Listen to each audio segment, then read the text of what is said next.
आणि यानंतर आता घेऊयात टॉप 9 राजकीय बातम्यांचा वेगवान आढावा। मुख्यमंत्र्यांची विधिमंडळ कामकाज सल्लागार समितीसोबत बैठक, आव्हाडांकडून बैठकीमध्ये माणिकराव कोकाटेंच्या राजीनाम्याची मागणी। विधानसभा अध्यक्षांवर दबाव, त्यांच्याकडून काय अपेक्षा करणार? संजय राऊतांचा राहुल नार्वेकरांवर हल्लाबोल, तर कोकाटेंच्या संदर्भात नार्वेकरांकडून इमानदारीची अपेक्षा नाही, राऊतांचा राहुल नार्वेकरांवर हल्लाबोल। नैतिकता सरकारच्या आसपासही फिरकत नाही, माणिकराव कोकाटेंच्या राजीनाम्यावर देवेंद्र फडणवीस आता गप्प का? संजय राऊतांचा सवाल, तर नैतिकता भाजपच्या जवळ जायला घाबरते, राऊतांचा टोला। मराठा आरक्षणासाठी कोल्हापुरात मराठा समाजाच्या प्रमुख 42 संघटनांच्या पदाधिकाऱ्यांची बैठक, या बैठकीमध्ये आंदोलनासह पुढील दिशा ठरवली जाणार।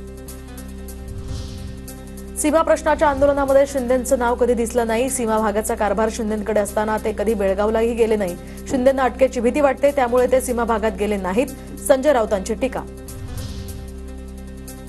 महाराष्ट्रातनं कर्नाटकात जाणारी एसटी बस सेवा अनिश्चित काळासाठी बंद, प्रवाशांच्या सुरक्षेसाठी कर्नाटकच्या बस फेऱ्या रद्द, परिवहन मंत्री प्रताप सरनाईक यांचे निर्देश।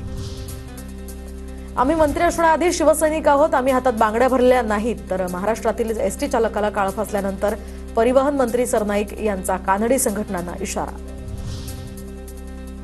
पालकमंत्री गणेश नाईकांच्या पालघर जिल्ह्यामध्ये सरनाईक जनता दरबार घेणार, तर जनता दरबार घेऊन लोकांचे प्रश्न सुटत असतील तर त्यात गैर काय?